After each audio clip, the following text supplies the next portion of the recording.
Merci de nous suivre sur Medi 1 TV Afrique. Soyez les bienvenus dans Talk Afrique.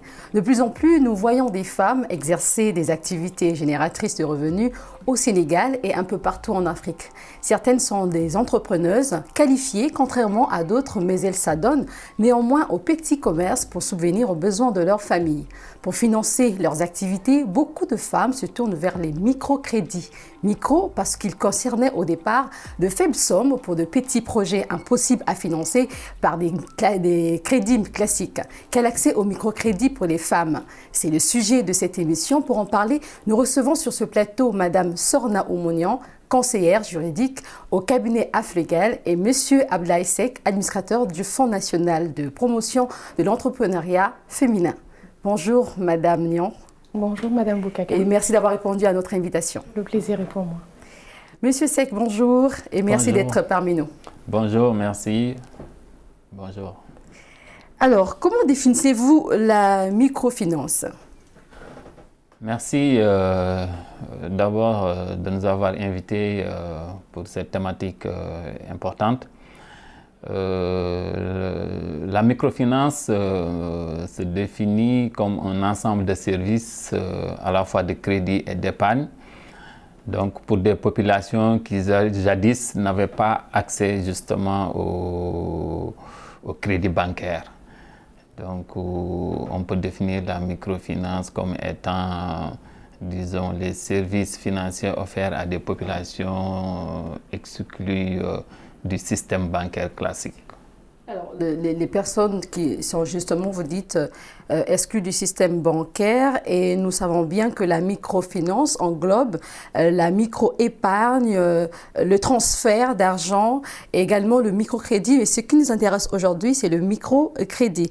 Madame Nian, les femmes sénégalaises ont-elles accès au microcrédit? Alors, je dirais oui. Les femmes ont accès au microcrédit à travers les institutions de microfinance.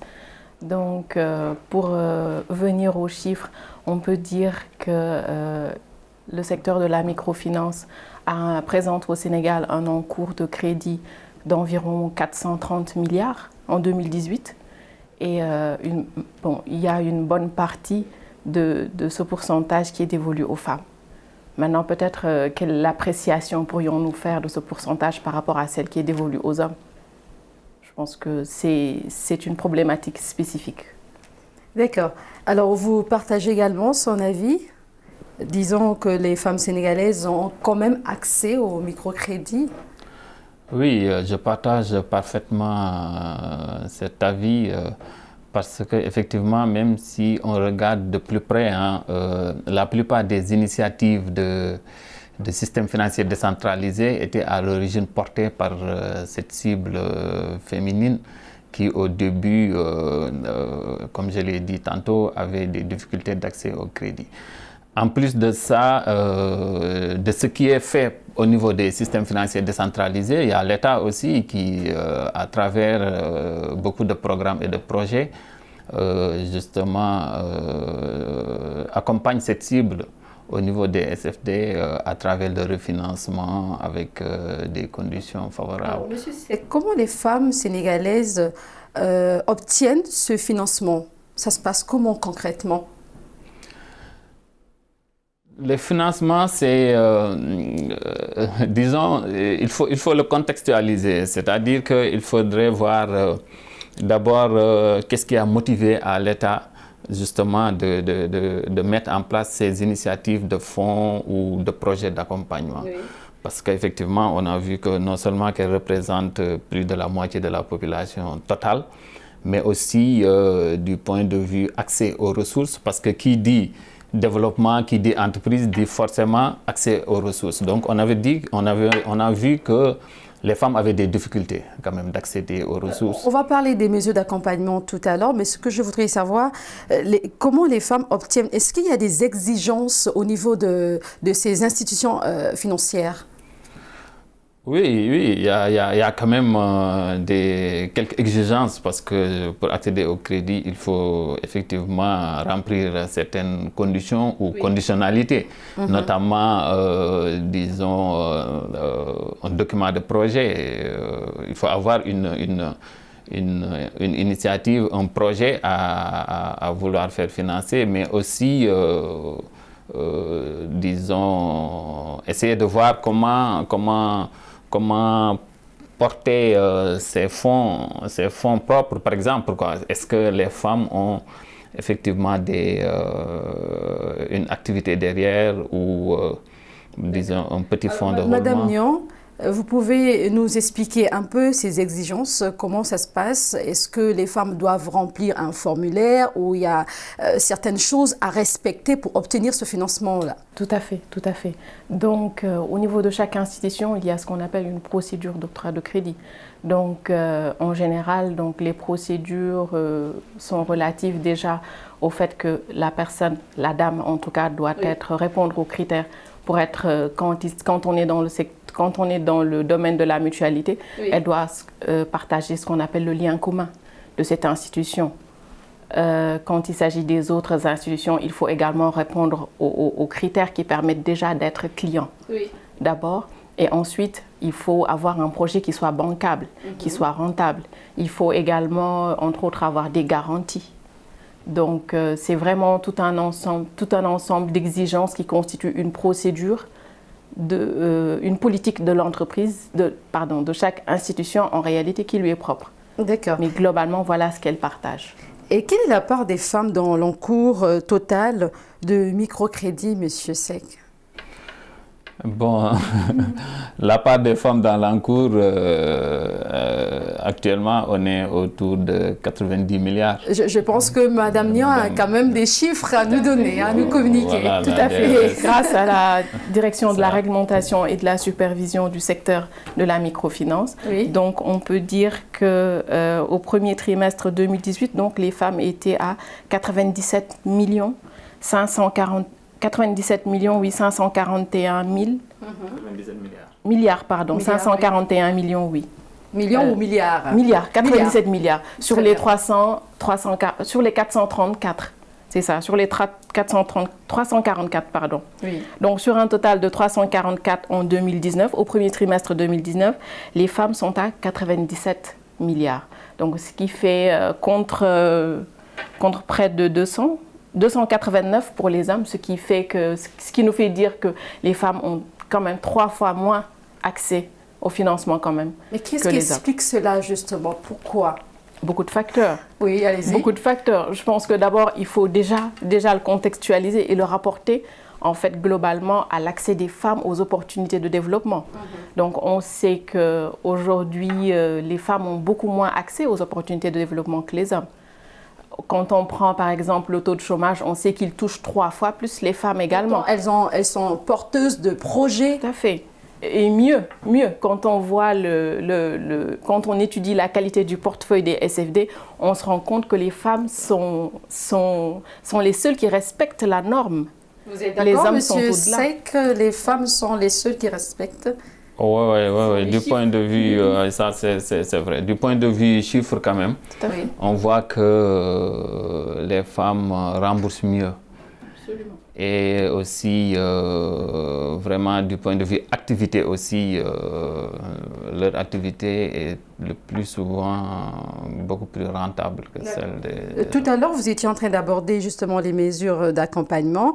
Je vous dirais, quelles sont les mesures d'accompagnement mises en place par l'État du Sénégal ou encore d'autres pays africains pour permettre aux femmes d'exercer des activités, justement, quelle est votre réponse par rapport à cela? Donc l'État du Sénégal, en tout cas, a mis en place plusieurs projets-programmes qui ont vraiment pour vocation d'accompagner la femme entrepreneur. Et aujourd'hui, on peut citer dans le cadre, ne serait-ce que du ministère de la Femme, quelque chose comme 4 programmes qui appuient cette cible. Et ce qui est intéressant, c'est que les taux d'intérêt sont des taux vraiment qui sont en deçà même de ceux pratiqués sur le marché. Donc tout ça, c'est des conditionnalités qui sont faites pour justement permettre à ces femmes de pouvoir bénéficier, disons, de ressources pour accompagner. Donc il y a le fonds de l'entrepreneuriat féminin qui est exclusivement dédié aux femmes entrepreneurs, qui peut aller jusqu'à 50 millions. Donc vous voyez, sous forme de guichet. Il y a le guichet micro, le guichet petites entreprises et le guichet entreprise. Et donc ces initiatives que prend l'État sénégalais, est-ce que ça concerne toutes les femmes du Sénégal? Parce que je dirais même, est-ce que les femmes qui sont à l'intérieur du Sénégal ont accès au microcrédit comme celles qui sont à Dakar ou bien dans des grandes villes? Oui, pour l'ensemble de ces fonds, c'est, disons, le domaine d'intervention est national, donc c'est sur le territoire national. Et effectivement, l'entrepreneuriat rural aussi est pris en compte dans le cadre de ces financements, parce que aussi on s'est rendu compte que au niveau des zones rurales, il y a même beaucoup d'activités liées le plus souvent disons à l'agriculture, et l'État promeut actuellement une agriculture intense pour résoudre le problème de l'autosuffisance. Nous, par exemple, nous intervenons pour la plupart quand même dans le monde rural pour accompagner effectivement cette cible, parce qu'aujourd'hui, ce qu'on a reçu comme instruction, c'est de développer non seulement l'entrepreneuriat féminin rural, mais aussi de créer des passerelles au niveau des grandes villes pour permettre à ces femmes qui sont, par exemple, dans le domaine de la riziculture, de pouvoir dénicher des marchés au niveau national. Est-ce qu'elles sont sensibilisées, les femmes qui sont à l'intérieur du Sénégal? Il y a certaines qui sont analphabètes. Est-ce qu'il y a des mesures quand même d'accompagnement pour permettre à ces femmes de comprendre qu'elles ont aussi le droit quand même d'avoir ce financement? Bon, il y a des missions de terrain qui se font régulièrement, mais aussi à travers, disons, souvent des forats organisés au niveau de ces zones. Donc nous en profitons toujours pour porter le message justement de l'existence de ces fonds. Maintenant, il y a aussi dans le cadre du dispositif État, disons, des structures décentralisées donc, qui travaillent pour justement accompagner au niveau local les initiatives de femmes et les remonter au niveau national. Nous, quand on veut intervenir dans une zone bien déterminée, par exemple, le plus souvent, on passe par les SRDC. Disons, c'est des services déconcentrés du ministère, donc qui sont un peu notre répondant au niveau local. Madame Nyon, est-ce que oui, vous voulez rajouter quelque chose? Sur ce point, je voudrais dire qu'en réalité, ces fonds-là, toutes ces initiatives travaillent en rapport avec les institutions de microfinance. Et ces institutions de microfinance-là ne sont pas présentes, on va dire, de façon égalitaire sur toute l'étendue du territoire. Elles sont beaucoup plus présentes sur Dakar, sur Thiès, à Kaolack, et beaucoup moins dans des zones comme l'Est, comme le sud du pays. Donc, selon moi, il est évident que cela impacte, même si les fonds qui accompagnent, les structures d'accompagnement sont sur place, il faut également que les institutions financières soient là. Ou en tout cas, qu'on trouve le moyen, avec notamment les innovations techniques et technologiques, de pouvoir relayer l'accès de ces femmes de façon concrète au financement. De façon concrète de financement. Et le constat au Sénégal, est-ce que c'est le même également dans certains pays africains, certaines femmes qui sont à l'intérieur des pays qui n'arrivent pas à accéder au financement? C'est le même constat? Sensiblement, oui. J'en profite pour rappeler justement que la microfinance est un domaine qui est géré de façon communautaire entre les 8 États de l'UEMOA. Et donc, nous avons sensiblement les mêmes réalités. Donc, raison pour laquelle nous avons une réglementation commune qui est là pour vraiment nous permettre de faire face aux défis communs que nous avons. Alors, M. Seck parlait tout à l'heure des visites sur le terrain. Comment ça se passe ici, les institutions financières? Est-ce qu'elles envoient des agents sur place, comme le fait d'ailleurs en Côte d'Ivoire? Les agents arrivent sur le terrain pour essayer de collecter de l'argent, sensibiliser les clients pour qu'ils sachent quand même qu'il est temps d'épargner. Est-ce le cas au Sénégal? Tout à fait, c'est le cas. C'est le cas. Ça fait partie justement des pratiques qui nous sont communes. Le recouvrement sur site auprès des femmes qui sont dans les marchés ou en tout cas dans leur activité génératrice de revenus. Aujourd'hui, on voit également avec la nouvelle technologie, on voit certaines institutions qui envoient leurs agents de recouvrement, leurs agents de crédit avec par exemple des tablettes qui font des opérations de façon digitalisée, donc ce qui facilite beaucoup de choses. Donc effectivement, cela se fait au Sénégal également. Et le financement octroyé aux femmes peut durer combien de temps? Et ça peut arriver une entreprise qui a une durée de 3 mois ou 6 mois. Est-ce que cette entreprise peut oser demander 1 million? Je donne un exemple. Madame, Monsieur Seck. Oui, merci. En fait, par rapport au financement, il y a plusieurs paramètres qui sont analysés. Donc, en ce qui nous concerne, nous, on ne se focalise pas sur, disons, la durée de vie ou, disons, la durée d'existence de l'entreprise. Nous, c'est plutôt le projet ou l'initiative, parce qu'il faudra rappeler aussi que jusqu'à un certain moment, c'est nous-mêmes qui accompagnons l'initiative pour vraiment faire le business plan, pour ne pas alourdir les charges liées à l'entreprise de femmes. Donc, c'est nous qui faisons de façon, disons, très ramassée le business plan et aussi aller vers l'accompagnement. Mais ce qui est intéressant, c'est de voir en termes d'idées et de rentabilité. Nous, c'est ça qu'on analyse. Vraiment, on finance des projets de création, donc des entreprises vraiment nouvellement créées, et aussi des consolidations. Et les consolidations, c'est les entreprises qui ont duré un certain moment. Et en ce moment-là, ce qui est intéressant pour nous, c'est de voir en termes d'existence, quels sont les marchés, voir un peu l'historique de l'entreprise, quoi. Et le système bancaire classique est très exigeant. Pourquoi certaines institutions financières, je parle de la microfinance, demandent des garanties? Quand il faut demander justement un financement, on demande aux femmes des garanties. Pourquoi? Ça dépend des institutions financières, de la politique. Ça dépend. Il y a une politique de crédit qui est menée, mais je crois que là aussi, il faudra beaucoup relativiser. Parce que pour la plupart des institutions de microfinance qui demandent des garanties, c'est à partir d'un certain montant.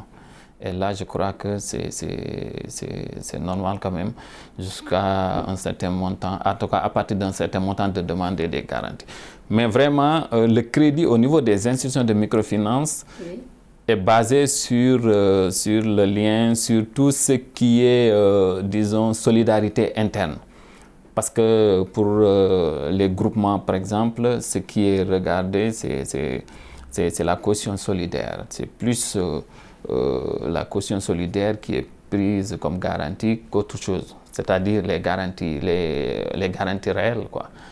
Donc, maintenant, s'il s'agit des initiatives individuelles, effectivement, là, il se peut que, parce que là, il n'y a plus de caution solidaire, il se peut que l'institution demande de la garantie réelle. Nian veut rajouter quelque chose, oui, allez-y. Donc, sur ce point, je dirais que, bon, dans la pratique de la microfinance, en tout cas au Sénégal, qui a commencé avec les groupements d'épargne de crédit, comme vous l'avez dit, on a vu qu'il y a eu beaucoup, en fait, d'impayés.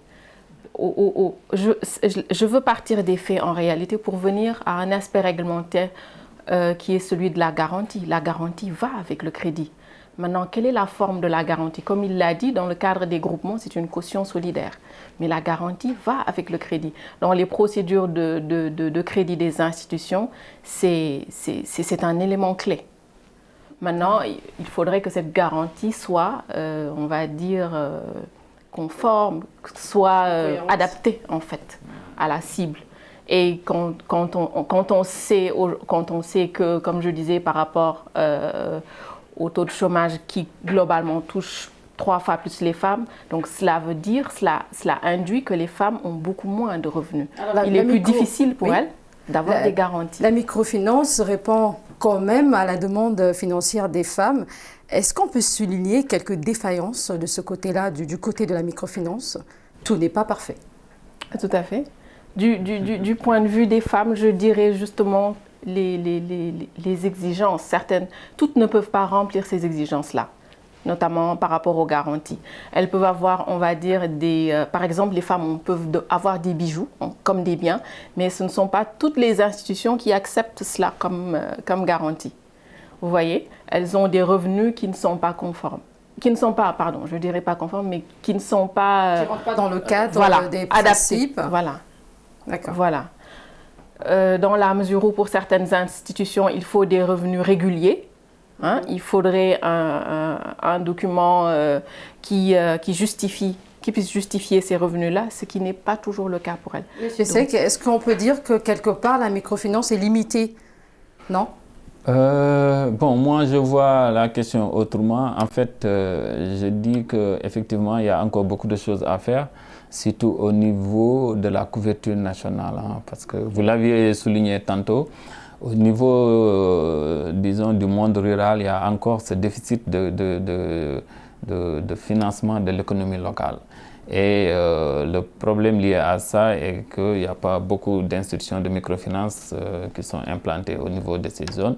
Et un travail quand même devrait être fait pour pousser les institutions de microfinance à se déployer au niveau local, rural. Est-ce qu'on peut parler d'équité maintenant entre les femmes et les hommes au Sénégal concernant la microfinance, le financement? Est-ce qu'il y a une équité? Vous me donnez l'occasion de corriger tout à l'heure une petite erreur. Justement, on l'a dit. Oui. Si l'encours des crédits se situe à plus de 434 milliards en 2019, les femmes sont à hauteur de 90 milliards, 3 fois moins que les hommes, qui sont à 280 milliards. Cela veut dire forcément que non, qu'il n'y a pas d'équité. Il n'y a pas d'équité. Non. Bon. En fait, alors, M. Seck veut réagir. Oui, par rapport à ça, moi j'analyse plutôt la progression. Hein, la progression de l'encours de crédit femmes. D'accord. Parce qu'effectivement, on s'est rendu compte qu'il y a quelques années, quand même, c'était extrêmement difficile pour cette cible d'accéder au crédit. Et vraiment, de plus en plus, on se rend compte que ce sont même ces femmes-là qui sont les plus grandes, disons, cibles ou clientes même des institutions de microfinance. Donc, si on regarde la progression en termes de chiffres, moi, je crois qu'on peut dire que d'ici quelques années, quand même, ce gap-là sera résorbé. Et donc, est-ce que ça voudrait dire que c'est grâce à cette microfinance, à cette ampleur, que les gens préfèrent encore se tourner vers la microfinance que les banques classiques? Parce que les banques classiques, trop de problèmes, trop de tracasseries. C'est cela, Madame Pas uniquement. Déjà, la microfinance, on l'a dit tout à l'heure, c'est par rapport à la cible. C'est une cible qui n'a généralement pas accès aux services financiers classiques. Donc, ce qui veut dire que la microfinance devient pour eux une finance de proximité. Oui. Hein? Ils sont plus proches. C'est une finance qui est adaptée. Ils ont des produits plus spécifiques. Vous avez par exemple le crédit Luma, qui est, moi, un crédit que je trouve vraiment extraordinaire parce que, voilà, vraiment très utile, en fait, dans certaines zones. Donc, il y a cette proximité-là. Il y a également le fait que les procédures sont beaucoup moins longues, beaucoup moins contraignantes, même si on déplore quand même le taux d'intérêt qui est beaucoup plus élevé.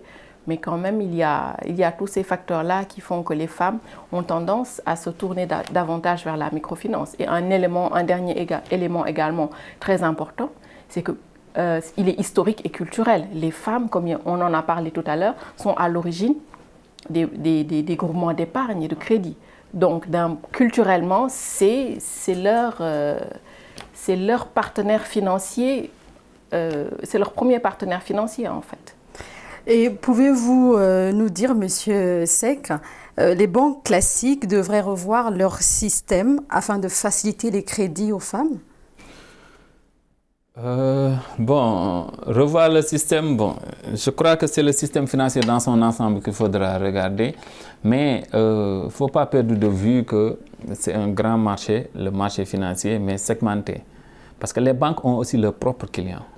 Ça, c'est une réalité. Les banques ont leurs propres clients. En réalité, je crois que la cible femme ou micro-entreprise ne souhaite même pas aller vers cette bancarisation, vers les banques, parce que cette cible sait auparavant que les banques ne sont pas adaptées ou ne répondent pas à leurs propres besoins en termes de produits, en termes, disons, de rapidité. Oui. Et de ce fait, ne s'adressent même pas aux banques, mais plutôt au système financier décentralisé. Maintenant, il y a une nouvelle donne parce que depuis quelque temps, certaines banques ont tendance quand même à grignoter au niveau du secteur de la microfinance en créant des filiales ou succursales qui s'occupent exclusivement de cette cible qui est à l'avant ou bien initialement réservée aux institutions de microfinance. Vous voulez rajouter, oui, Madame Yohann. Merci beaucoup. Donc, je rajouterai sur ce point le fait que dans le milieu bancaire, on parle de clientèle et dans le milieu de la microfinance, on parle de sociétariat et plus généralement, ce qui signifie que, en fait, dans le secteur de la microfinance, on a des membres. Donc des gens qui ont un sentiment d'appartenance, pour qui en fait cette institution financière-là n'est pas seulement un partenaire extérieur, mais c'est toutes ces femmes-là qui forment, qui se mettent ensemble pour mettre en place cette institution. Avec l'avènement justement, nous sommes arrivés à la fin de cette émission. C'était intéressant, mais nous sommes arrivés à la fin. Merci d'avoir suivi cette émission. Nous recevons sur ce plateau Madame Niang et Monsieur Seck, donc Madame Sorna Oumou Niang, conseillère juridique au cabinet AF Légal, et Monsieur Seck, comme je disais tout à l'heure, Monsieur Abdoulaye Seck, administrateur du Fonds national de promotion de l'entrepreneuriat féminin. Merci à vous, c'était un plaisir de vous recevoir sur ce plateau. Merci à vous d'avoir suivi cette émission. Je vous donne rendez-vous très prochainement sur Média 1 TV Afrique.